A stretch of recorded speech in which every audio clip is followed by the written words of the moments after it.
Buenos dias, amigos, amigas from a suburb of Detroit. And I'm in my basement making another video.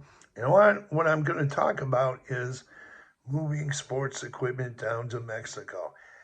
I'm probably the last person to talk to, but a friend of mine, he's a golfer. He golfs regularly.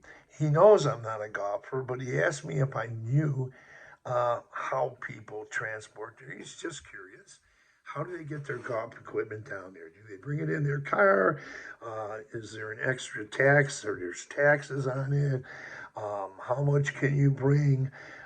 Then he'd ask me about the airlines, and I kept saying, I really don't have a clue. I never had a conversation with anyone about moving or golf equipment down to, or even purchasing golf equipment once one is there in Mexico. But we'll get to see this. I play tennis, and I'm not a professional. I consider myself average, but the thing about tennis equipment is I never brought it down, and my idea of bringing tennis equipment down was like, you're gonna have to bring this big thing down. It's gonna be a hassle. Or why pay for it? You can always buy rackets up there, or a racket up or down in Mexico rather. Why bring it down? Go buy one at a sports store. It's got to be a sports store. And then the lakeside area, I'm not sure of any sports stores, but I could always find one. But my idea was, okay, I'm walking through the aisles. I don't go to Walmart often, but when I went to Walmart one time, I saw some rackets, and some tennis balls. And I purchased some balls, but I looked at the rackets, and the rackets didn't have the grip my size. There's different sizes and grips for those who don't know that are comfortable to use. And then another thing I checked, they were rather inexpensive rackets, and the tension and the strings weren't there, so I never bought one.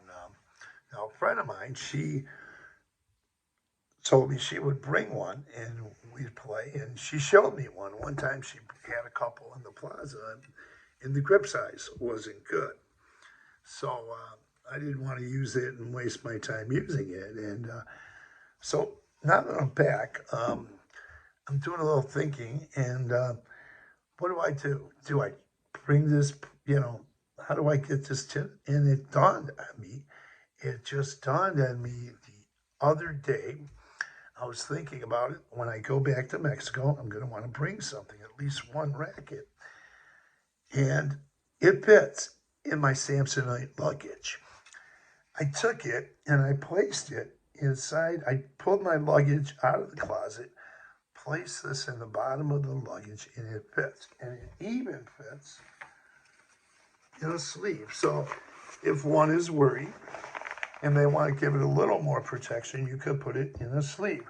Now, there's also probably a piece of board I could put over this, or something strong to protect the strings if necessary. But I really think once clothes get on it, or different stuff, it's pretty, or the sleeve, this fits really good. Now, this thing, you'll lose a lot of luggage space. It depends on how much you bring, and it's kind of clumpy. And I won't need all of this there. So I just wanted to let you guys know that. That's something I just discovered, how to bring a tennis racket. I never thought that this thing, or even thought about bringing it in my Samsonite luggage, but now I know. So with that, I hope this helps somebody. You can tell people if their luggage, the luggage that goes underneath the airplane. But on the carry-ons, I don't think this will fit in any of my carry-ons. So with that, I hope I said something that would help somebody. Some places to play. There's a couple places, at least 2 or 3 that I know of, places to play tennis in the lakeside area. So bring your racket, or go to Walmart's, or could also go to Guadalajara, or find a sports store in that lakeside area. I never looked hard enough to find a sports equipment store in lakeside area, and I'm going to do that when I get off this I'm going to look at the website just out of curiosity when I'm done with this video. But thanks for viewing, and have a great day.